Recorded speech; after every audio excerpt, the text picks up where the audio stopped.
oso garrantzitsua da. Bizibide elkartera iristen zarenean, lehendabiziko gauza, nik uste da jasotzen dugula mezua, jasotzen dugun mezua da zure mina benetakoa da, sinesten dugu, zure nekea, eta ez da neke, da erraderaz esaten dana estar exhausto, ustuta, edo zure sentsibilitate hori, edo toxikoek egiten dizuten mina, edo kolonia batek, edo perfume batek, jaboi batek, eragiten dizutena, edo ondak, edo elektrizitateak, benetakoa da, sinesten dugu, eta badaude moduak, oso apalak,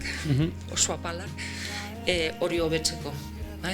Baina batez ere bai eskaini dezakegu akonpainamendu bat, ulertze bat, eta